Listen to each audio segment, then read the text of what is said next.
Audio Jungle. Audio Jungle. Hello, हाँ जी, क्या हाल चाल? सब ठीक ठाक, कुशल मंगल। चलो जी, सबसे पहले मैं बहुत बहुत स्वागत करता हूँ 11th क्लास में आए हुए स्टूडेंट्स का जिन्होंने भी कॉमर्स स्ट्रीम ऑप्ट की है। सबसे पहले पहले शुभकामनाएं आपको, आपके माता पिता को 10th के रिजल्ट के लिए और फिर कॉमर्स ऑप्ट करने के लिए। क्या आपने एक सही दिशा में कदम उठाया है? द आंसर इज यस, बिल्कुल सही दिशा में आपने कदम उठाया है। ध्यान रखना, ये दिशा वहाँ लेके जाएगी जहाँ से आप बिजनेसमैन बन सकते हैं, जहाँ पे आप अपना खुद का व्यापार खोल सकते हैं। तो एक बहुत ही अच्छी जगह आप लोगों ने कदम उठाया है। अब सवाल उठा है, जिस प्लेटफॉर्म पे आप ये क्लासेस देख रहे हैं उस प्लेटफॉर्म का नाम आप पढ़ पा रहे होंगे वर्ल्ड ऑफ कॉमर्स। अब सवाल अगला ये उठा कि सर ये वर्ल्ड ऑफ कॉमर्स क्यों, और ये क्या कॉन्सेप्ट क्या है? देखो, हम लोग जिन्होंने मिलकर ये वेंचर बनाया है, हम सब के सब चार्टर्ड अकाउंटेंट्स हैं और कहीं ना कहीं 15 या 20 साल से चार्टर्ड अकाउंटेंट करने वाले स्टूडेंट्स को ही पढ़ा रहे हैं। पहले चार्टर्ड अकाउंटेंट क्या होता है, आप 11th में हो तो मैं बता दूं कि जैसे साइंस साइड में अगर आप मेडिकल लेते हो तो एक्सट्रीम लेवल की पोस्ट होती है doctor. Similarly non medical side पे अगर आप साइंस लेते हो तो एक्सट्रीम लेवल की पोस्ट होती है इंजीनियर। सिमिलरली अगर आप कॉमर्स साइड पे आए हो तो सबसे टॉप मोस्ट एक्सट्रीम लेवल की पोस्ट होती है चार्टर्ड अकाउंटेंट, यानी कि इसके ऊपर कॉमर्स बैकग्राउंड में और कुछ नहीं है, तो ये सबसे बड़ी पोस्ट है। तो मैं जिनकी बात कर रहा था, हमारी पूरी की पूरी टीम, हम लोग लगभग 15, कोई 18, कोई 20 साल से चार्टर्ड अकाउंटेंट करने वाले स्टूडेंट्स को पढ़ा रही थी। एंड रिसेंटली हम लोगों के दिमाग में यही आया और सबने मिलकर डिसाइड किया कि जब इतना चार्टर्ड अकाउंटेंट्स को पढ़ाया है तो क्यों ना आप जो ज्ञान आज तक प्राप्त किया वो अब 11th और 12th के बच्चों को दिया जाए, ताकि जब वो हम लोगों के पास आए या फिर जब वो कभी भी मार्केट में निकले तो एटलीस्ट उनके कॉन्सेप्ट इतने स्ट्रांग हों, जो कि अनफॉर्चुनेटली आजकल जो बच्चा 12th करने के बाद आता है इन प्रोफेशनल कोर्सेज में उसके नहीं होते।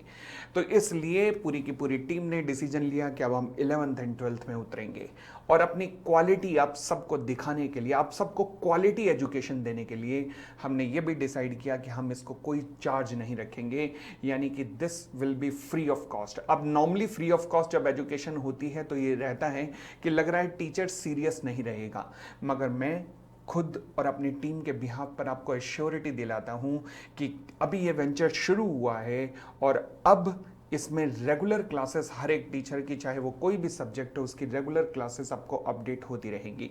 ये मैं अमित पोपली, सीए अमित पोपली, आपको अपनी पूरी टीम के बिहाफ पर एश्योर कराता हूँ। जिस तरीके से हम 11th की ये जो क्लास मैं आज 11th की ले रहा हूँ, उसी तरीके से 12th की क्लासेस भी मेरी टीम ने शुरू कर दी हैं।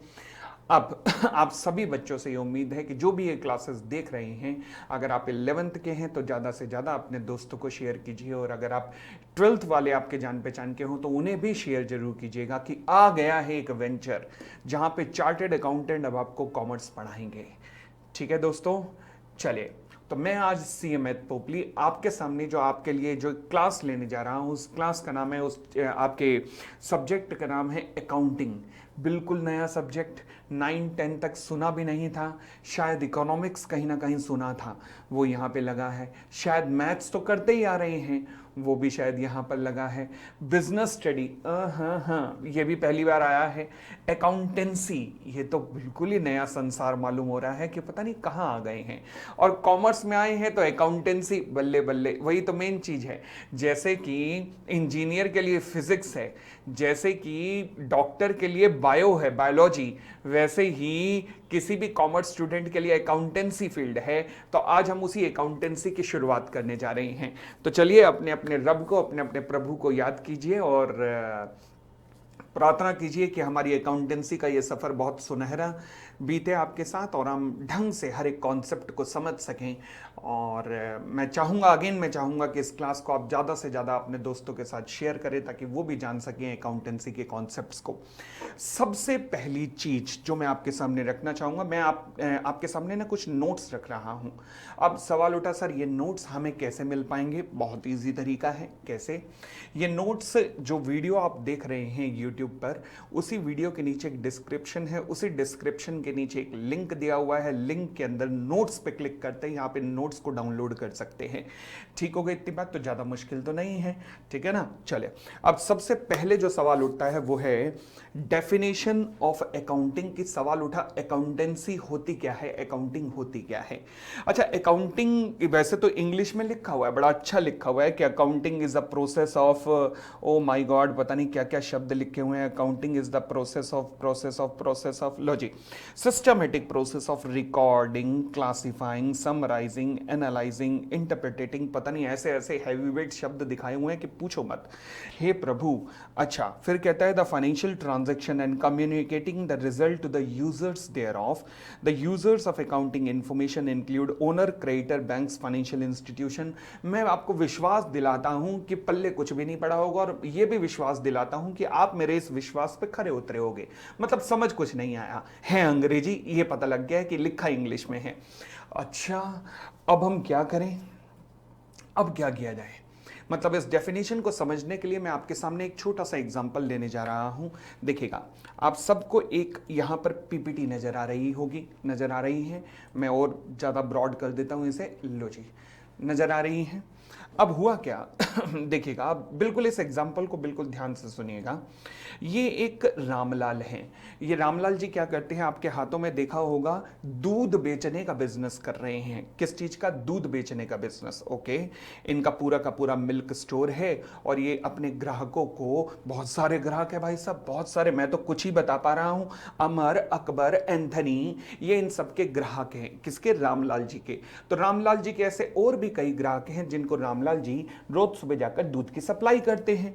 ओके, अच्छा, अब डेली बेसिस पर अगर मैं कहूं रामलाल जी का बिजनेस कैसे चलता है, देखो जी, 1 जनवरी 2023 का डेटा आपके पास है। 10 लीटर या 10 किलो सोल्ड किया, किसको, अमर को, फिर अजय को, फिर नत्थू को, फिर अन्नू को, फिर लखा को, फिर बंटी को, फिर जसविंदर को। अच्छा, ये तो 1 जनवरी का डेटा था। 2 जनवरी का डेटा फिर आपके सामने प्रेजेंट है, 10 लीटर नोनू को, विराज को, कप्पू को, अन्नू को, विभू को, नित्या को, रिजवान को। फिर 3 जनवरी का डेटा आपके सामने प्रेजेंट है। 4 जनवरी का डेटा अभी प्रेजेंट है आपके सामने। ये तो मैंने 4 जनवरी तक का डेटा आपके सामने रखा, बस 4 दिन का, 1 2 3 4 जनवरी। ओके, 4 जनवरी के बाद अचानक अन्नू ने इनसे पूछा कि भैया एक बात बताओ, एक बात बताओ कि तुमने मुझे कितने लीटर बेचा और मुझे कितना अमाउंट तुम्हें पे करना है। हे भगवान, अब जरा सोच के देखोगे आप, भाई साहब इनको कितना काम करना पड़ेगा। कैसे, अगर मैं कहूं कि ये इस पीपीटी के अंदर, अगर मैं आपसे कहूं कि देखिए ना, अब इन्हें क्या क्या करना पड़ेगा, भाई साहब क्या क्या करना पड़ेगा, ये देखिए, इन्हें यहां देखना पड़ेगा, अन्नू कहां है, अन्नू का, ये रहा 6 लीटर, ये रहा 6 लीटर। अच्छा, फिर अन्नू ने पूछा ना कितना पे करना है और कितना अमाउंट पे करना है, मैंने आपको ये देखो ये 6 लीटर पकड़ा। अच्छा, फिर 2 जनवरी अन्नू अन्नू अन्नू अन्नू, एक और 6 लीटर हो गया, 12 लीटर, शाबाश, हो गया 12 लीटर। फिर उसके बाद अन्नू, ये 2 लीटर और होगा 14 लीटर। अच्छा, 14 लीटर, और फिर यहां पे लिखा है अन्नू ने 600 रुपए पे किए हैं, यानी कि 14 लीटर दूध सप्लाई किया है और अन्नू ने 600 रुपए पे किए हैं। भाई साहब ये तो 4 दिन का डेटा है, और एक ग्राहक ने पूछ लिया तो हमारा तेल निकल गया कि हमें एक एक दिन सारी घटनाएं देखनी पड़ रही हैं, सारी ट्रांजैक्शन। ये जो 1 जनवरी को 8 लीटर विकास को सोल्ड किया, this is called transaction. Transaction का मतलब होता है इवेंट, घटना। यानी कि अगर मैं कहूं 3 जनवरी को कितनी घटनाएं हुई, 7 घटनाएं हुई, उन 7 घटनाओं को क्या कहते हैं, ट्रांजैक्शन। सिमिलरली 4 जनवरी को कितनी घटनाएं हुई, 7 घटनाएं हुई, इन 7 घटनाओं को अगेन क्या, ट्रांजैक्शन। तो हर दिन 7 ट्रांजैक्शन हो रही हैं। तो फिर अब मेरी अगर एक दिन में 200-200, 400-400, 500-500 ट्रांजैक्शन हो रही है, तो भाई साहब उनके बीच में किसी एक व्यक्ति का नाम निकाल पाना कितना मुश्किल होगा, क्योंकि मुझे ढूंढना पड़ेगा। हे प्रभु, कोई तो मदद कर। काश ऐसा कुछ हो जाए, काश, मैं कहता हूं कल्पना कीजिए, ऐसा कुछ हो जाए कि जैसे ही ये ट्रांजैक्शन आप डालो, इमीडिएटली यहां पर सारा रिकॉर्ड सामने आ जाए, सारा रिकॉर्ड एकदम सामने आ जाए कि भैया आपने अन्नू को 1 से 4 जनवरी तक 14 लीटर दूध बेचा। टोटल ड्यू बनता है हर लीटर 1000 रुपए पर लीटर, ओह सॉरी 100 रुपए पर लीटर है तो 1400 रुपए। 600 रुपए आ गए हैं, 1400 में से 600 आ गए तो बैलेंस कितना बचा है? 800 रुपए। काश अगर ऐसा रिकॉर्ड आपके सामने निकल आए, रामलाल के सामने अगर ऐसा रिकॉर्ड निकल के आ जाए तो जिंदगी कितनी हसीन सी हो जाएगी, कितनी हसीन जिंदगी हो जाएगी कि वाह, सारी समस्याओं का अंत हो गया, जो उसे चाहिए था इमीडिएटली निकल के आगे आ गया। क्या ये पॉसिबल है? हां, ये पॉसिबल है। ये जितनी घटनाएं घटी, इन सब में से एकदम जो इंफॉर्मेशन मुझे चाहिए वो सारी की सारी सामने आ जाए। क्या ये पॉसिबल है? यस, ये पॉसिबल है। कैसे? यही पॉसिबल है अकाउंटेंसी के थ्रू, अकाउंटिंग के through. Oh, how it is possible? Accounting के थ्रू कैसे पॉसिबल है? बस वही तो हम समझने जा रहे हैं कि अकाउंटिंग इस तरीके से कैसे ये काम आपके लिए संभव कर देती है, हम यही चीज समझने जा रहे हैं। तो अभी तक हुआ क्या? हमने एक एग्जाम्पल देखा, रामलाल नाम का व्यक्ति दूध बेच रहा है, मिल्क बेच रहा है। अगर कितने भी कस्टमर हो, जितनी भी डेली बेसिस पे इवेंट यानी कि क्या कहते हैं, ट्रांजैक्शन हुई हो, अगर मुझे किसी भी कस्टमर से रिलेटेड इंफॉर्मेशन चाहिए, इमीडिएटली मुझे पता लग जाएगी। हां, कैसे पता लग जाएगी? अकाउंट्स के थ्रू। तो इसीलिए हम करने जा रहे हैं, हम आज शुरुआत कर रहे हैं अकाउंटिंग की। अच्छा, ये ट्रांजैक्शन जितनी भी हुई हैं, कौन सी हुई हैं? पैसे की। कौन सी ट्रांजैक्शन? पैसे की। पैसे का लेन देन हुआ है ना? हां, पैसे का लेन देन हुआ है। इन ट्रांजैक्शंस को कहा जाता है फाइनेंशियल ट्रांजैक्शन। क्या कहा जाता है? Financial transactions. ओके, तो अकाउंटिंग आपको फाइनेंशियल ट्रांजैक्शंस के बारे में इंफॉर्मेशन देती है। किसके बारे में? फाइनेंशियल ट्रांजैक्शन के बारे में इंफॉर्मेशन देती है। कौन इंफॉर्मेशन देती है? अकाउंटिंग। क्लियर हो गई इतनी बात? आइए अब डेफिनेशन देखना शुरू करते हैं। कहता है जी, accounting is a systematic process. System मतलब बिल्कुल ढंग की एक प्रोसेस है जिसके द्वारा सारी की सारी फाइनेंशियल ट्रांजैक्शन, या वर्ड देखिए क्या है, फाइनेंशियल ट्रांजैक्शन। ये वर्ड बड़े इंपॉर्टेंट है जिनको मैं मार्क करवा रहा हूं। पेपर में भी अगर अकाउंटिंग की डेफिनेशन आ जाए तो ये वर्ड जरूर लिखना है, समझ गए? और अगर ये वर्ड भूल गए तो घर पे लोटा पड़ा होगा, लोटा उठाइए और चल पड़िए हरिद्वार, क्योंकि फिर हमारे बस का नहीं है। तो इसलिए ध्यान रखना, ये वर्ड याद करना जरूरी है। फाइनेंशियल ट्रांजैक्शन पता लगा ना? चलिए, जैसे मेरे एग्जांपल में एक दिन में कितनी ट्रांजैक्शन हुई? 7, क्योंकि वो पैसे की ट्रांजैक्शन थी तो वो क्या कहलाई? Financial transaction. ठीक है, चलिए।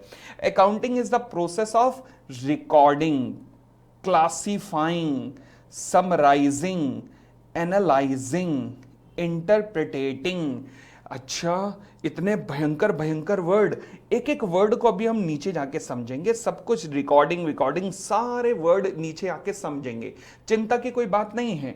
फिलहाल accounting is a systematic process of recording, classifying, summarising, analysing, interpreting. एक एक वर्ड को भी हमें समझना है। किस चीज को? द फाइनेंशियल ट्रांजैक्शंस को, and communicating the result to the user thereof. फिलहाल ये हैवी वेट अगर वर्ड छोड़ दो तो मुझे बताओ, ये फाइनेंशियल ट्रांजैक्शन सारी की सारी रिकॉर्ड हुई? यस। अब आप इसका रिजल्ट किसको बता सकते हो? यूजर को। फॉर एग्जाम्पल, मान लीजिए रामलाल के पास अन्नू का फोन आया, हेलो रामलाल जी, कैसे हैं आप? रामलाल जी ने कहा ठीक है अन्नू जी, ठीक है, आप बताइए। अन्नू जी ने कहा बताइए ना कि कितना अमाउंट बनता है हमारा, ताकि हम आपको पे कर पाए। अरे रामलाल जी क्या करेंगे? कंप्यूटर खोलेंगे, टिक टिक टिक टिक टिक, अरे ये लो 800 रुपए बनता है।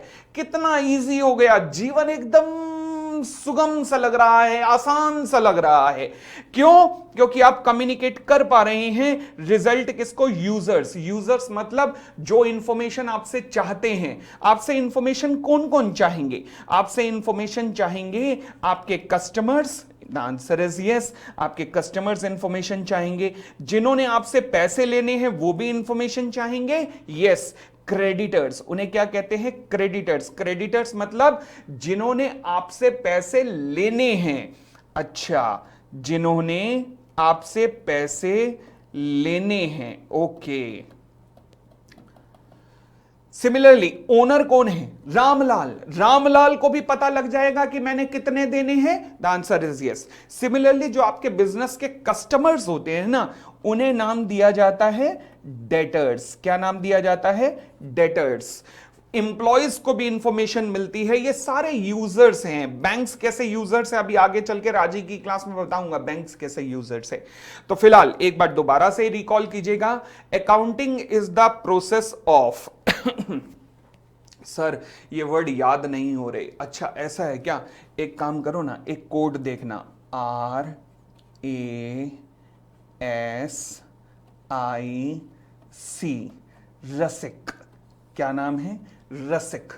अब थोड़ा याद हुआ, आर बोले तो रिकॉर्डिंग, अच्छा ए बोले तो एनालाइजिंग, सी बोले तो ये रहा ये रहा ये रहा क्लासिफाइंग, एस बोले तो समराइजिंग, ए बोले तो एनालाइजिंग, आई बोले तो इंटरप्रिटेटिंग।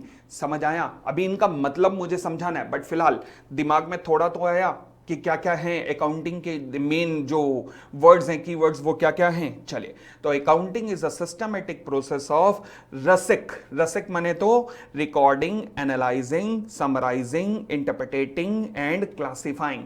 जरूरी नहीं है कि आपको इसी फॉर्म में, इसी सीरीज में लिखना है, रिकॉर्डिंग, क्लासिफाइंग, समराइजिंग, ऐसे नहीं है। आप बस ये कोड ध्यान रखेंगे, कभी वर्ड, कोई वर्ड ऊपर नीचे भी हो गया तो कोई फर्क नहीं पड़ता, मगर सारे वर्ड आ जाएंगे तो ज्यादा अच्छा है, तो इसलिए कोड याद रखना, रसिक। अच्छा, the financial transaction and communicating the result to the users thereof. Users कौन हो सकते हैं? जिन्होंने आपसे पैसा लेना है, मतलब आपके क्रेडिटर। जिन्होंने आपको पैसा देना है, मतलब आपके कस्टमर या फिर डेटर्स। अच्छा, कई लोग इसे पुकारते हैं, कई बार सीए करने के लिए बच्चे आते हैं, वो भी इसे पुकारते हैं डेबिटर। ऐसे लग रहा किसी को दबा दिया हो, डेबिटर नहीं, डेबिटर नहीं है, बी साइलेंट है, this is called debtor. Debtor, ठीक है, जिन्होंने आपको पैसा देना है, क्योंकि वो आपके कस्टमर हैं। ओनर मतलब जो बिजनेस का मालिक है, जैसे हमारे एग्जांपल में रामलाल। तो क्या मैं कह सकता हूं कि फाइनेंशियल ट्रांजैक्शंस अकाउंटिंग के अंदर समझी जाती है और कम्युनिकेट किया जाता है उसका रिजल्ट किसको? रिजल्ट कम्युनिकेट किया जाता है किसको? यूजर्स को। रिजल्ट बोले तो फॉर एग्जांपल, जैसे अन्नू ने कहा था मुझे कितने देने हैं, तो ये क्या है? रिजल्ट है जो मैंने अन्नू को बताया था। समझ आ गई बात? चलिए, अब हम आते हैं characteristics of accounting. Characteristic of accounting में पहला कैरेक्टर देखिएगा क्या है, कहता है जी identification of the financial transactions and event. मैंने कहा था इवेंट का मतलब घटनाएं, जैसे मैंने एग्जांपल लिया तो रोज के साथ घटनाएं हो रही थी, क्योंकि उनमें फाइनेंशियल लेन देन हो रहे थे, पैसे के लेन देन, तो वो कहलाती हैं फाइनेंशियल ट्रांजैक्शन। ठीक है जी।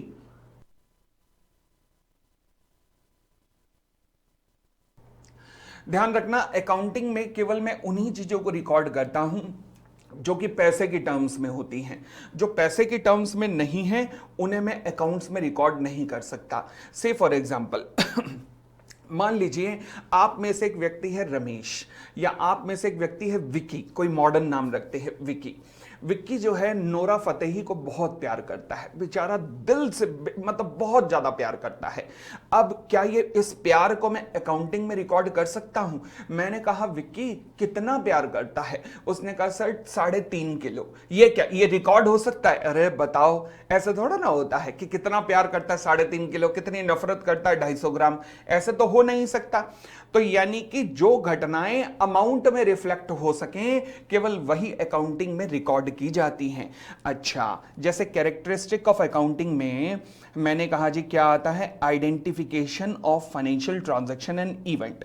अकाउंटिंग में केवल वही चीजें रिकॉर्ड की जाती हैं जो कि मनी में रिफ्लेक्ट की जा सकें। For example purchase of raw material. Raw material का मतलब कच्चा माल। अच्छा, sale of finish goods by a firm. ये क्या हुआ सर? एक तरफ आया कच्चा माल, दूसरी तरफ आया फिनिश गुड्स, दोनों में क्या फर्क होता है अभी समझेंगे, चिंता मत करो, आज तो पहली क्लास है, हम इनकी रिकॉर्डिंग भी समझेंगे, रॉ मटेरियल क्या होता है, फिनिश गुड्स क्या होता है, सब चीजें समझेंगे, डोंट वरी। ठीक है, तो रॉ मटेरियल का मतलब होता है कच्चा माल, और फिनिश गुड्स का मतलब होता है पक्का माल। पक्का माल। अब ये दोनों क्या होते हैं समझ आ गई हो तो अच्छी बात है, क्योंकि घर पे कोई बिजनेस करता होगा, बट जिनके कोई घर पे बिजनेस नहीं करता उन्हें ना समझ आया वो हो सकता है, तो आगे चल के अभी ये सब चीजें समझेंगे। फिलहाल कच्चा माल, पक्का माल। अच्छा, फिर कहता है measuring of the identified transaction. Okay, कोई भी ऐसी घटना जो कि मनी की टर्म्स में रिफ्लेक्ट नहीं हो सकती उसे बुक्स ऑफ अकाउंट्स में शो नहीं किया जाएगा। है जी, बुक्स ऑफ अकाउंट्स, हाँ, अकाउंटिंग को बुक्स ऑफ अकाउंट्स भी कहते हैं। यानी कि जो रामलाल ने बनाए थे ना सारी घटनाओं की जानकारी, से बुक्स ऑफ अकाउंट्स कहते हैं। तो अकाउंटिंग में वो इंफॉर्मेशन नहीं आएगी जो अमाउंट के टर्म्स में ना हो। मोहब्बत, नफरत, ये चीजें अकाउंटिंग में कोई लेन देन इनका नहीं है। For example event like calibre, आप में कितनी कैलिबर, कितनी ताकत है, आपने कहा सर 150 ग्राम, ये क्या 150 ग्राम मतलब क्या है, ये क्या है 150 ग्राम। क्वालिटी ऑफ मैनेजमेंट टीम, ये सब नहीं आती। सिमिलरली प्यार, मोहब्बत एक्सेट्रा इसमें नहीं आती। हालांकि एग्जांपल लिखना मत, पता लगा मैडम ही उछल पड़ी कि ये क्या कह रहा है, ठीक है ना। तो बस कॉन्सेप्ट समझने के लिए, ठीक है। आगे recording, okay, accounting is the art of recording the business transactions. यानी कि जो बिजनेस में बिजनेस करते हुए रामलाल के बिजनेस में जितनी भी घटनाएं हुई, ट्रांजैक्शन का मतलब इवेंट्स, उसको अकाउंट्स में रिकॉर्ड किया जाता है, बुक्स ऑफ अकाउंट्स में। बुक्स ऑफ अकाउंट जो हमने 7 दिन का डेटा देखा था ना कि 1 जनवरी को ये, 2 जनवरी को ये, 3 जनवरी को ये, वो सब कुछ जहां रिकॉर्ड हो रहे थे उसे बुक्स ऑफ अकाउंट्स कहते हैं। ठीक हो गई इतनी बात। चले तो बुक्स ऑफ अकाउंट्स का मतलब होता है जहां पर सारी की सारी फाइनेंशियल ट्रांजैक्शन आप लोग रिकॉर्ड करते हो, उसे बुक्स ऑफ अकाउंट्स कहते हैं। और उसी बुक्स ऑफ अकाउंट्स को बनाने को ही हम लोग क्या कहते हैं, अकाउंटिंग कहते हैं, ठीक है ना। चले तो होता क्या है, जैसे आपकी जो भी फाइनेंशियल ट्रांजैक्शन हुई, फाइनेंशियल ट्रांजैक्शन ये सारी की सारी रिकॉर्ड की गई बुक्स ऑफ अकाउंट्स में, और इस तरीके से बुक्स ऑफ अकाउंट्स में सब कुछ रिकॉर्ड करना, this is called as accounting. As simple as that. बोलो ना हाँ, समझ आई बात। चलिए फिर क्लासिफाइंग। अच्छा, क्लासिफाइंग मतलब देखो जी, अकाउंटिंग के अंदर ना सबसे अच्छी चीज क्या होती है कि अकाउंटिंग के अंदर मुझे यह पता लग जाता है कि मुझे किससे कितना पैसा लेना है, किससे कितना पैसा देना है। जैसे अगर मैं कहूं कि मेरे एग्जाम्पल के अंदर क्या हुआ, मेरे एग्जाम्पल में क्या हुआ, मैं 1 मिनट आपके सामने एक शीट रख रहा हूं कि मेरे एग्जाम्पल में क्या हुआ। ये रफ है, अगर आप लिखना चाहें तो मेरे साथ लिख सकते हैं, वैसे जरूरत पड़ेगी नहीं। मैंने कहा जी मेरे एग्जाम्पल के अंदर एक व्यक्ति बिजनेस कर रहा था जिसका नाम था राम, ओहो ओहो ओहो, हाँ, एक व्यक्ति बिजनेस कर रहा था जिसका नाम था रामलाल, ठीक है जी। रामलाल ने माल बेचा, गुड्स सोल्ड। किसको सोल्ड किए इसने, अन्नू को। अच्छा, तो यानी कि अन्नू इसका कस्टमर रहा होगा, हाँ, अन्नू इसका कस्टमर रहा होगा। ओके, अब क्या मैं कह सकता हूं रामलाल ने अन्नू से पैसे लेने हैं, हाँ लेने हैं।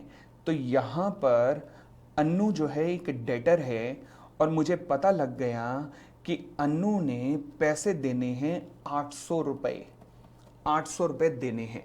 मुझे ये पता लग गया कि 800 रुपए देने हैं। क्लियर हो गई इतनी बात। सिमिलरली रामलाल ने भी माल खरीदा था किसी से। किससे खरीदा था, मान लीजिए जय से। जय से माल खरीदा था, मटेरियल परचेस्ड।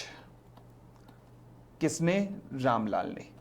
तो यानी कि रामलाल ने पैसे देने होंगे, हाँ किसको, जय को। जय कौन बन गया, क्रेडिटर।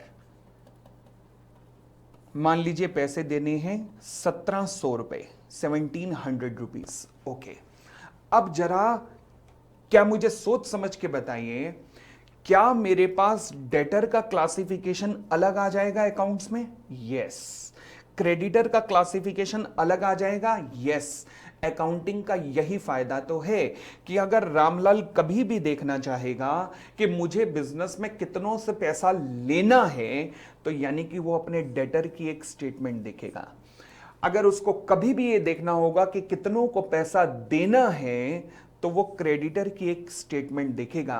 और ये पॉसिबल कैसे हैं, ये अकाउंट ही पॉसिबल बनाएगा, ये आप ही पॉसिबल बनाएंगे अब से चंद क्लासों के बाद। इसे कहते हैं हर चीज का प्रॉपर क्लासिफिकेशन हुआ है, हर चीज का। जिनसे पैसे लेने हैं वो अलग, जिनसे पैसे देने हैं वो अलग, मतलब प्रॉपर क्लासिफिकेशन हर चीज का हुआ है अकाउंटिंग के अंदर। समझ आ गई बात। चलिए, तो क्लासिफाइंग।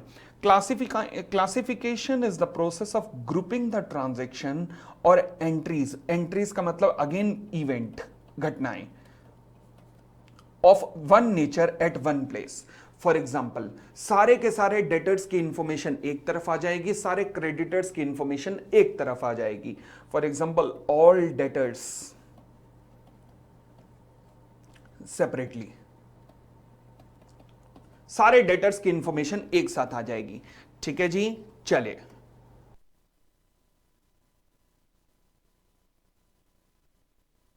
एग्जाम्पल, राम का जब अकाउंट्स बनेंगे, जैसे हमारा एग्जाम्पल था रामलाल का, तो all transaction entered into with राम आर पोस्टेड, मतलब उसमें सब कुछ रिकॉर्ड होगा। पोस्टेड मतलब रिकॉर्ड होगा। अच्छा, it enable to ascertain the amount due to Ram and due from Ram, इससे हमें पता लग जाएगा कि कितना अमाउंट ड्यू है राम को, ड्यू टू राम मतलब राम के डेटर्स कौन है, और ड्यू फ्रॉम राम यानी कि राम ने जिनको देना है मतलब राम के क्रेडिटर्स कौन है।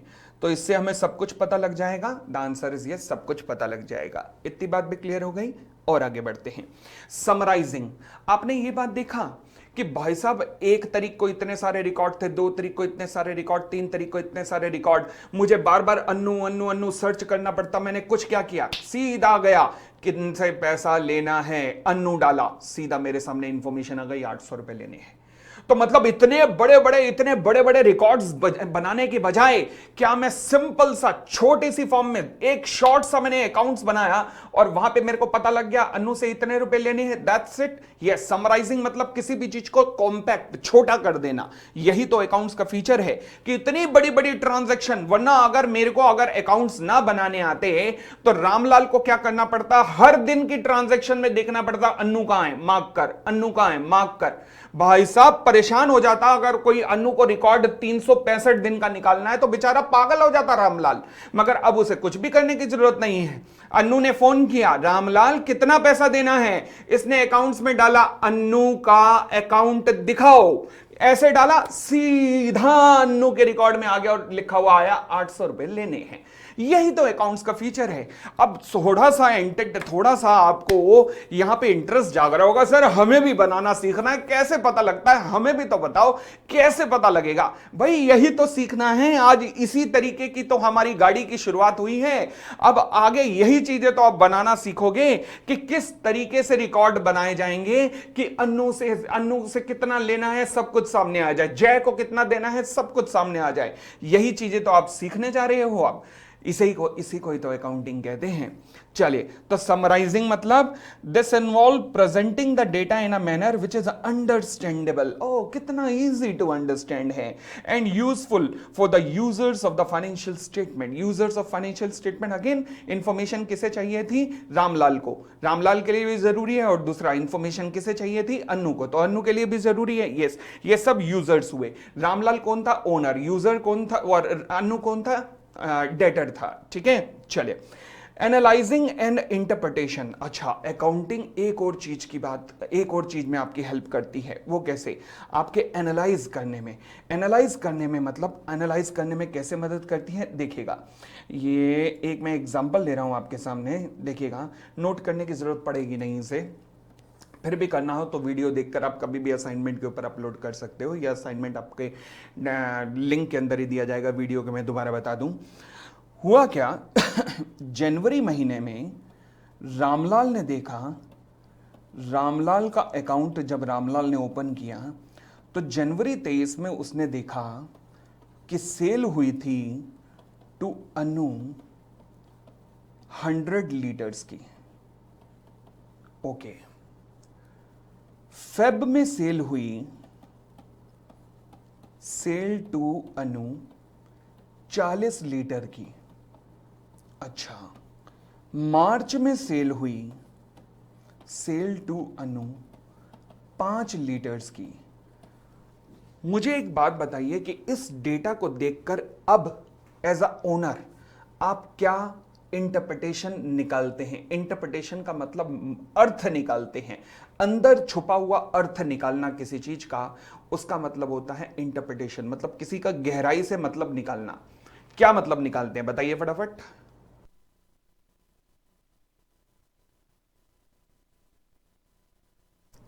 क्या मैं कह सकता हूं इस कहानी से हमें यह प्रेरणा मिलती है कि अन्नू लगातार रामलाल से जो माल खरीदता है वो कम होता जा रहा है। अब रामलाल इस चीज को एनालाइज करेगा कि ऐसा क्यों, अन्नू भाई ऐसा क्यों। वो अन्नू से बात कर सकता है कि ऐसा क्यों, अन्नू से समस्या बताएगा।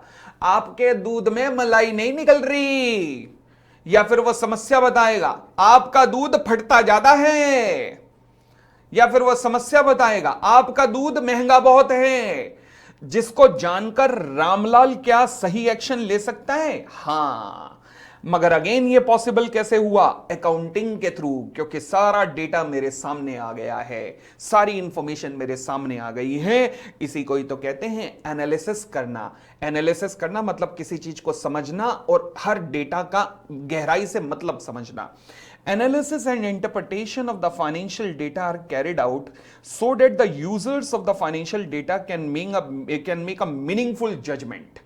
सही जजमेंट कर सको कि मेरी जो सेल है, मैं जो उसे दूध बेच रहा हूं वो क्यों कम हो रहा है। Meaning of judgement of the profitability and financial position of the business. इससे ये भी पता लगता है कि बिजनेस की पोजीशन क्या है, मतलब सब कुछ इस डेटा को देखकर पता लग जाता है। Communicating, okay. Accounting function involve communicating the financial information, for example financial statement to its users. तो इससे अगर कल को अन्नू पूछे, कल को जय पूछे, अमर पूछे, अकबर पूछे, एंथनी पूछे, रामलाल सबका हिसाब किताब एक दिन जरा सा एक झटके में कर सकता है? Answer is yes. अमर पूछेगा कितना लेना है, कितना देना है, इमीडिएटली बताया जा सकता है? यस। तो कम्युनिकेट किया जा सकता है इंफॉर्मेशन को, किसको? यूजर्स को। ये जो कैरेक्टरिस्टिक्स हैं ये अलग नहीं है, बल्कि इसी डेफिनेशन का ही पार्ट है। इसी डेफिनेशन को ही हमने छोटे छोटे पार्ट्स में तोड़ तोड़ के देखा। इंटरप्रिटेटिंग का मतलब देखा, एनालाइजिंग का मतलब देखा, समराइजिंग का मतलब देखा, क्लासिफिकेशन का मतलब देखा, रिकॉर्डिंग का मतलब देखा। ठीक है, तो अब ये वर्ड थोड़े से आसान लगने लग गए होंगे क्योंकि इन्हीं वर्ड्स को हमने नीचे पढ़ा है। रिकॉर्डिंग देखो, क्लासिफाइंग देखो, और कौन कौन से वर्ड आए, समराइजिंग देखो, एनालिसिस देखो, कम्युनिकेटिंग देखो। समझ आ गई बात? तो ये थे कैरेक्टरिस्टिक्स ऑफ अकाउंटिंग। चलिए फिर हम आते हैं ऑब्जेक्टिव्स ऑफ अकाउंटिंग पर। अकाउंट्स के ऑब्जेक्ट क्या हैं? मोरलेस मिलते जुलते हैं, कॉन्सेप्ट वही था, अब बड़ा सिंपल सा हो जाएगा ये समझना। हमारा पहला ऑब्जेक्ट होता है अकाउंटिंग रिकॉर्ड्स को मेंटेन करना। अकाउंटिंग रिकॉर्ड्स को मेंटेन करना, क्या फायदा अकाउंटिंग रिकॉर्ड को मेंटेन के रखें? The objective of accounting is to record the financial transaction and event of the organisation. Organisation का मतलब क्या होता है? ऑर्गेनाइजेशन का मतलब होता है कोई भी बिजनेस। फॉर एग्जांपल, आपके मोहल्ले में ग्रोसरी शॉप होगी, किराने की दुकान होगी, Nathulal and sons, Ramlal and sons, Shyamlal and sons, कुछ होगा। ये सब क्या है? ऑर्गेनाइजेशन। आपके मोहल्ले में नाई की दुकान होगी, कटिंग करवाने जाते होगे, वो क्या है? ऑर्गेनाइजेशन। सर मेरा नाई तो पेड़ के नीचे बैठता है, वो भी ऑर्गेनाइजेशन है, चिंता मत करो। अकाउंट्स कहता है वो भी ऑर्गेनाइजेशन है। अच्छा, इसका मतलब जो मेरे मोहल्ले के बाहर गोलगप्पे वाला खड़ा है तो वो भी ऑर्गेनाइजेशन है। अच्छा, वो जो पान वाला खड़ा है तो वो भी ऑर्गेनाइजेशन है। हर वो व्यक्ति जो कि व्यापार कर रहा है, अकाउंटिंग की आंखों से देखो तो वो हर चीज ऑर्गेनाइजेशन है। समझ आ गई बात? चले, तो अकाउंट्स का ऑब्जेक्ट क्या है? रिकॉर्ड करना फाइनेंशियल ट्रांजैक्शंस को एंड घटनाओं को ऑफ द ऑर्गेनाइजेशन। कहां? अकाउंट्स में, यानी कि in the book of account, proper manner में, सिस्टमैटिक मैनर में, मतलब ढंग से रिकॉर्ड करना, ये अकाउंट्स का ऑब्जेक्ट है। दूसरा, determining the profit and loss account. Accounting सबसे ज्यादा मदद क्या करती है? सबसे ज्यादा मदद क्या करती है पता है? अगर तुम एक चाट वाले से भी पूछ लोगे ना, हाँ भैया कितने की बेचोगे चाट, वो क्या, सपोज गोलगप्पे वाला, कितने का रेट हो गया है? जानते हो, हम जब पैदा हुए थे, पैदा होने के बाद कन्याओं को भी गोलगप्पे पसंद हैं और लड़कों को भी पसंद है, सभी को पसंद है। ये एक ऐसी चीज है, हाँ, इसे अलग अलग नामों से पुकारा जाता है। जैसे अगर आप हरिद्वार वगैरह की तरफ निकल जाओ तो इन्हें कहा जाता है पानी पतासा। सिमिलरली बॉम्बे, महाराष्ट्र साइड पे इसे किसी और नाम से पुकारा जाता है। भाई महाराष्ट्र वाले जरा नीचे लिख के, कमेंट लिख के जरूर बताएंगे क्या पुकारा जाता है। दिल्ली में तो इसे गोलगप्पे कहते हैं। अब काफी टाइम पहले ये आते थे हमारे टाइम पे 2 रुपए के 10, और आज आते हैं 10 रुपए के 2। हे माता जी क्या हो गया है? परंतु अगर आप गोलगप्पे वाले से पूछो कि भैया 2 रुपए के 10 यानी कि 50 रुपए के आप, 10 रुपए के 2 यानी कि 50 रुपए के आप 10 गोलगप्पे दे रहे हो, महंगे नहीं हैं। वो क्या कहता है, कहाँ महंगे हैं, 50 रुपए के 10 दे रहा हूं, इन 10 को बनाने में खर्चा भी तो आजकल आता है 40 रुपए का। ओ अच्छा, एक चीज आपको समझ आई, उसने आपको सेल्स बताई कितनी, 50 रुपए 10 गोलगप्पों की, उसने आपको बताई मेरी लागत क्या है, कॉस्ट क्या है, 40 रुपए। तो 50 रुपए में बेच रहा है, 40 रुपए की लागत है, प्रॉफिट कितना कमा रहा है वो एक गोलगप्पे की प्लेट पर, 10 रुपए। ओ माय गॉड, निकाल लिया आपने प्रॉफिट। परंतु ये कैसे पॉसिबल है, आपने सेल्स कॉस्ट दोनों फैक्टर लिए और उनसे प्रॉफिट निकाल डाला। ये सब पॉसिबल कैसे है, ये अकाउंट्स में ही तो पॉसिबल है भाई, अकाउंट्स के द्वारा ही तो आपकी सेल्स पता लगेगी। जैसे अगेन एग्जांपल लेता हूं, जैसे आपने पूरे 4 दिन में अन्नू को कितने दूध बेचा ये पता लगा ना, सिमिलरली आपने टोटल मिला के कितना दूध बेचा ये यहीं से पता लगेगा।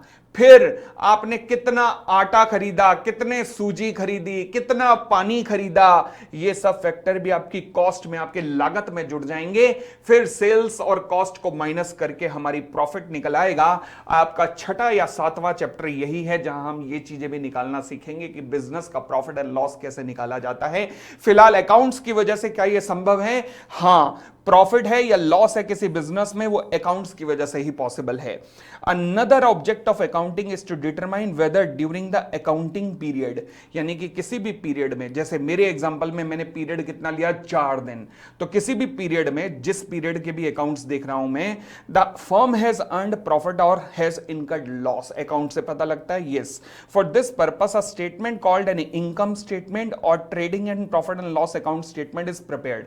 अभी मैं इसे ना पेंडिंग रखता हूं, मगर ये मुझे कभी भी समझाने के लिए वापस नहीं आना पड़ेगा। क्यों? क्योंकि आगे के चैप्टर में आप खुद समझ जाओगे इनकम स्टेटमेंट क्या होती है, trading and profit and loss क्या होते हैं। आज अगर समझाई तो फिर ओवरडोज हो जाएगी, इसलिए आज मैं इन्हें टच नहीं कर रहा। चौथे पांचवें चैप्टर में अगेन ये चीजें आनी हैं।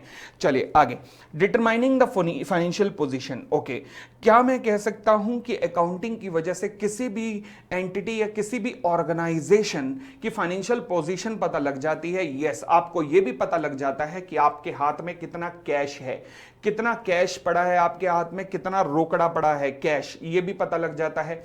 कितना आपके पास फिनिश गुड्स है ये भी पता लग जाते हैं। आपने कितनों से पैसा लेना है, मतलब डेटर्स कितने हैं ये भी पता लग जाता है। आपके कितने क्रेडिटर्स हैं, मतलब जिनको आपने पैसा देना है ये भी पता लग जाता है। Yes, this is called, determine की जा सकती है financial position. Another objective of accounting is to determine the financial position. Okay okay, again ये लाइन पेंडिंग है, परंतु मुझे समझाने की जरूरत कभी नहीं पड़ेगी क्योंकि अपने आप रगों में बस जाएगी, खून में बस जाएगी कि बैलेंस शीट क्या होती है, प्रॉफिट एंड लॉस वगैरह क्या होता है, सब कुछ धीरे धीरे अपने आप समझ आता रहेगा। आज की डेट में केवल पहली क्लास में ये लाइन पेंडिंग है। फैसिलिटेटिंग द मैनेजमेंट, फैसिलिटेटिंग का मतलब आरामदायक बना देना। किस चीज को, मैनेजमेंट को आरामदायक बना देती है accounting. Yes, the management often require financial information. Ramlal जो है उसे यही फाइनेंशियल इंफॉर्मेशन तो चाहिए होगी ताकि वो डिसाइड कर सके भाई साहब ये क्या है। रामलाल ने फाइनेंशियल इंफॉर्मेशन मांगी कि देखो तो सही कि मैं अन्नू को कितना दूध बेच रहा हूं, तो उसे पता लगा जनवरी में इतना, फरवरी में इतना, मार्च में इतना। तो क्या उसे एनालाइज करने में मदद मिली कि भैया कहां गड़बड़ हो रही है? हां, गड़बड़ कहां हो रही है इसे जानने में मदद मिली, यानी कि उसके मैनेजमेंट में, मैनेजमेंट का डिसीजन लेने में उसे मदद मिली कि कहां गड़बड़ हो रही है, वो ये पहचान पाया। ठीक हो गई इतनी बात। आगे, providing the accounting information to the user, वही घिसा पीटा पॉइंट वापस आ रहा है। अकाउंटिंग का ऑब्जेक्ट क्या है कि जो लोग इंफॉर्मेशन ढूंढ रहे हैं उन्हें इंफॉर्मेशन प्रोवाइड करना। फॉर एग्जांपल, क्रेडिटर जानना चाहते हैं आपसे इंफॉर्मेशन, और आपके डेटर्स जानना चाहते हैं आपसे इंफॉर्मेशन, तो सबको इंफॉर्मेशन मिल सकती है। यस, जैसे आपने अन्नू को इंफॉर्मेशन दी कि आपने मुझे इतने रुपए देने हैं, ऐसे क्रेडिटर आपसे इंफॉर्मेशन ले सकता है कि आपने उसको कितने रुपए देने हैं। ठीक है ना। एडवांटेज ऑफ अकाउंटिंग, चलिए आज की क्लास का लास्ट टॉपिक करते हैं, एडवांटेज ऑफ अकाउंटिंग क्या होता है।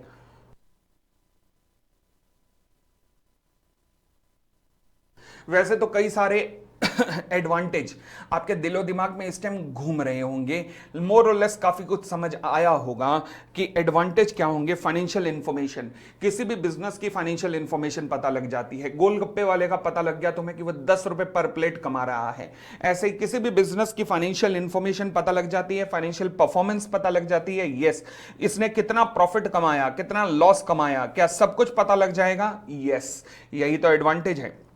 मैनेजमेंट के डिसीजन लेने में मदद करेगा। यस, अगेन मेरा एग्जांपल, मैनेजमेंट क्या डिसीजन ले सकता है कि मेरी सेल अन्नू को कम हो रही है, मतलब मेरे माल में कुछ गड़बड़ है या मैं प्राइस बहुत ज्यादा महंगा बेच रहा हूं। यस, तो यानी कि मैनेजमेंट के डिसीजन लेने में मदद होगी। Replace the memory, okay, replace the memory का मतलब है कि भैया अब आपको बार बार ध्यान नहीं रखना कि 1 तारीख को अन्नू को कितना माल बेचा था, 2 तारीख को कितना बेचा था, 3 तारीख को कितना बेचा था, कुछ नहीं करना। अकाउंट्स खोलना है, कंप्यूटर पे जाना है, टक टक टक टक अन्नू डालना है, टक एंटर करना है, सारी इंफॉर्मेशन अन्नू की वहीं के वहीं आ गई। भाई गॉड, यानी कि मेमोरी वगैरह सब कुछ याद करने की कुछ भी जरूरत नहीं है। ना ना ना, कुछ भी याद करने की जरूरत आज की डेट में नहीं है। A systematic and timely recording of transaction obviate, यानी कि रिमूव कर देती है the necessity to remember the transaction, यानी कि रिमूव हो जाएगी the necessity to remember the transaction. अगर आप सारी ट्रांजेक्शन रिकॉर्ड कर रहे हो तो आपको याद करने की कोई जरूरत नहीं है। Facilitate the comparative study, okay, ये कंपैरेटिव स्टडी तो है, यानी कि जहां पर आप हर मंथ की ट्रांजेक्शन कंपेयर कर रहे हो, जनवरी का फरवरी से इवेंट ट्रांजेक्शन डिटेल देख रहे हो और मार्च की ट्रांजेक्शन को कंपेयर कर रहे हो फरवरी से जनवरी से, this is called comparative study. Similarly आप मंथ की स्टडी भी कर सकते हो, पूरे साल की स्टडी भी कर सकते हो, इससे आपको कंपैरिजन करने में मदद मिलती है कि हमारा बिजनेस क्या कर रहा है। Facilitate the settlement of the tax liability, okay, जैसे कि भारत में क्या होता है, हमारे देश में कोई भी कंपनी जितना भी प्रॉफिट कमाती है, उस प्रॉफिट का मान लीजिए प्रॉफिट एंड लॉस आपका आया, प्रॉफिट आया 100 करोड़ रुपए। हमारे देश में किसी भी कंपनी को, कंपनी क्या होती है सुना है, वैसे ही नाम सुना होगा, कंपनी बोल देते हैं हम वैसे, कंपनी नाम नहीं पता होगा कि कंपनी होती क्या है, परंतु 11th के बिजनेस स्टडी में आप समझोगे, एक होती है कंपनी, एक होती है पार्टनरशिप, ये सब के बारे में आप समझोगे। मगर अब जैसे आज मैं केवल कंपनी वर्ड को ले रहा हूं, कंपनी जैसे बिजनेस कई तरीके से चलाए जा सकते हैं, पार्टनरशिप फर्म के रूप में भी, कंपनी के रूप में भी, आप सब समझोगे अभी इन सभी बिजनेस के डिफरेंट तरीकों को। फिलहाल अब मैं कंपनी के ऊपर आ रहा हूं। भारत का हमारा नियम है, भारत में हमारा एक कानून है जो कहता है आप जितना भी प्रॉफिट कमाओगे उसका 25% अगर आप कंपनी हो तो आपको सरकार को टैक्स के रूप में देना पड़ेगा। यानी कि सरकार के पास कितने रुपए चले गए, 25 करोड़ रुपए, बाकी 75 करोड़ रुपए ये जो कंपनी के ओनर हैं ये अपने पास रख सकते हैं। 25 करोड़ 25% ऑफ प्रॉफिट आपको सरकार को देने पड़ेंगे। मगर सरकार को प्रॉपर अमाउंट कब मिल पाएगा, जब प्रॉफिट एंड लॉस प्रॉपर होगा।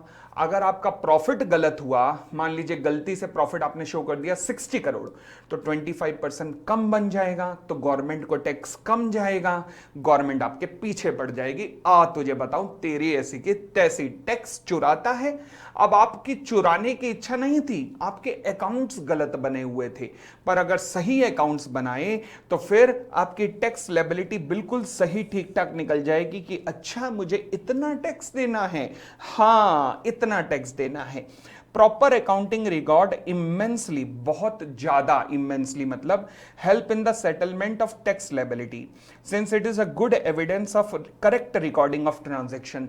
क्योंकि अकाउंट्स के द्वारा सही ट्रांजैक्शन रिकॉर्ड होती है तो सही प्रॉफिट एंड लॉस निकल के आ रहा होता है, तो सही टैक्स दे देता हूं मैं, ठीक है ना, तो सब कुछ सही सही हो रहा है। ओके, फैसिलिटेट द लोन्स, अच्छा फैसिलिटेट द लोन्स का मतलब देखो, जब बैंक्स के पास आप जाओगे ना, बैंक के पास आप गए, ब्रांच में गए, आपने क्या कहा, बैंक जी मुझे लोन चाहिए था। आपको क्या बैंक मैनेजर ये कहेगा, अरे बताओ लोन चाहिए, जान मांगी होती, बस लोन चाहिए और कुछ नहीं, लोन चाहिए। आपने कहा हाँ, उसने कहा एक काम कर, ये चाबी पकड़, जा मेरे बेसमेंट में कैश पड़ा है, उठा के थैले में जितना आ सके ले आ। क्या ऐसे लोन दिया जाता है? क्या ऐसे लोन दिया जाता है? नहीं। ये तो पिताजी का बैंक हो, वो भी ना दें ऐसे लोन तो फिर लोन देने के लिए जैसे ही आप बैंक के पास पहुंचो कि कहो कि बैंक जी लोन चाहिए, बैंक कहेंगे पहले अपने अकाउंट्स लाओ। अच्छा क्यों, उनको क्या मतलब है, वो भी यूजर है। मैंने कहा था ना बैंक भी यूजर होंगे, कैसे अब बता रहा हूं। बैंक सबसे पहले देखेगा आपको अपने बिजनेस के लिए लोन चाहिए, क्या आप प्रॉफिट कमाते हैं।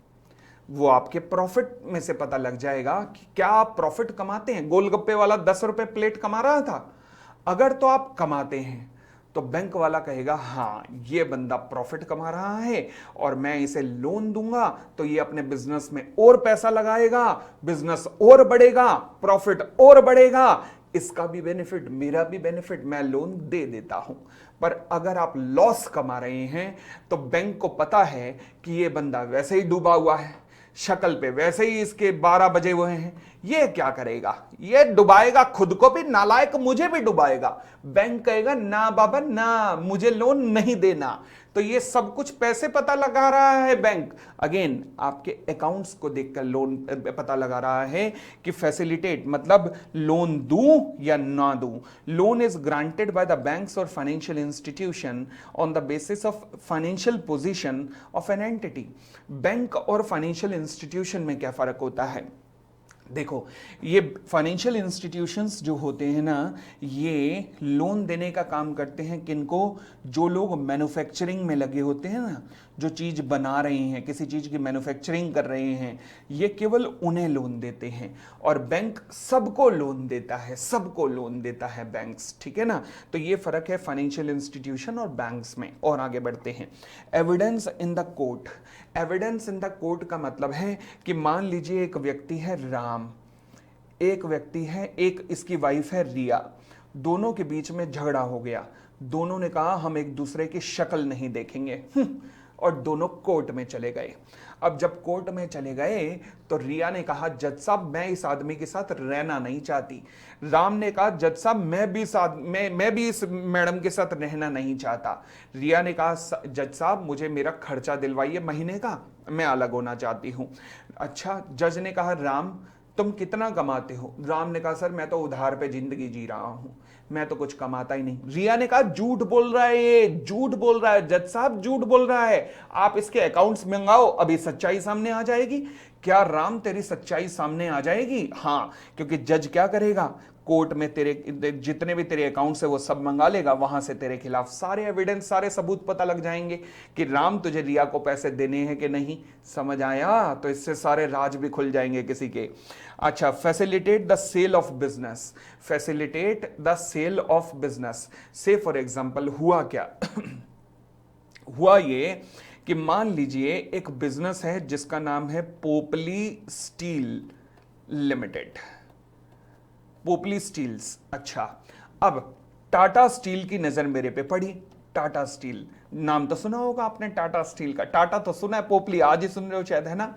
अब टाटा स्टील वालों ने कहा, मुझे कॉल किया रतन टाटा ने, और पोपली साहब कैसे हो आप। मैंने कहा बस ठीक ठाक, आप सुनाओ। कहने लगे बस ठीक ठाक सर, रोज सब आपकी कृपा है। मैंने कहा हाँ जी, कैसे फोन किया।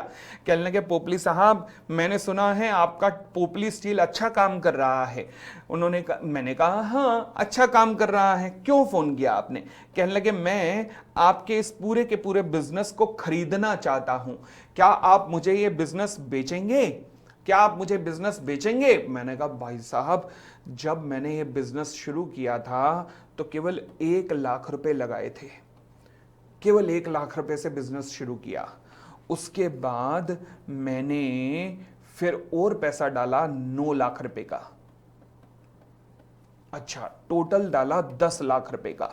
ओके, मैंने कहा हाँ टाटा साहब बेचूंगा, परंतु 50 लाख रुपए में है।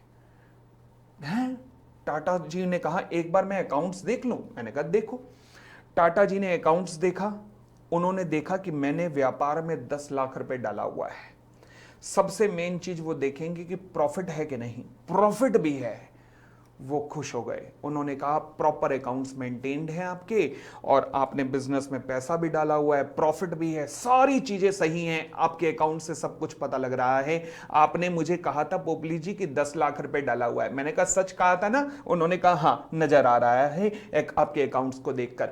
आपने मुझे पोपली जी कहा था कि आप अकाउंट्स में आपका प्रॉफिट है। मैंने कहा सही कहा था? उन्होंने कहा हाँ, नजर आ रहा है, आपका प्रॉफिट भी है। अब मैं बिजनेस लेने को तैयार हूं। 50 लाख रुपए बोले हैं, लो 50 लाख रुपए पकड़ो, बिजनेस हमारा हुआ।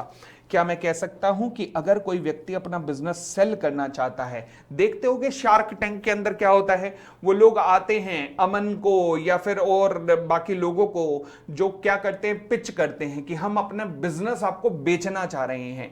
तो वो लोग अमन वगैरह ना सवाल पूछते हैं, प्रॉफिट कितना बनाता है, प्रॉफिट कितना बनाता है। सुनिए कभी ये लाइन, यानी कि प्रॉफिट बनाता है कि नहीं ये बता हमें। तो ये कैसे पता लगता है? ये पता लगता है अकाउंट से। समझ आया? तो accounts maintained by him will enable the ascertainment of the proper purchase price, यानी कि कोई अपने लिए कितना प्राइस मांग रहा है इसका पता कैसे लगेगा? अकाउंट्स के थ्रू ही लगेगा। समझ आ गई बात? चलो जी, तो ये थी आज की हमारी पहली क्लास, जहां पर हमने थ्योरी देखी कि अकाउंट्स क्या है, क्या मदद मिलती है, ऑब्जेक्टिव्स क्या हैं। आई होप आपको क्लास पसंद आई होगी। अगर पसंद आई होगी तो आपके 2 फर्ज बनते हैं। पहला, एक अंगूठा लगा देना लाइक का, और दूसरा, इस क्लास को कम से कम 2 लोगों को शेयर करना। वैसे भी मैसेज आते ना, ये इनके 10 नाम हैं, 15 लोगों को शेयर करे भला होगा। यहां ऐसा कुछ नहीं चक्कर के 10 लोगों को शेयर करे भला होगा। यहां तो कहा जा रहा है सिंपल कि अगर आपको पसंद आया तो 2 लोगों को शेयर कीजिए ताकि उनका भी भला हो सके। ठीक है ना? बाकी आपकी इच्छा। धन्यवाद धन्यवाद धन्यवाद। हम जल्दी मिलेंगे अकाउंट्स की दूसरी क्लास के साथ। बहुत बहुत धन्यवाद। खुश रहिए। Thank you. Bye bye. Take care.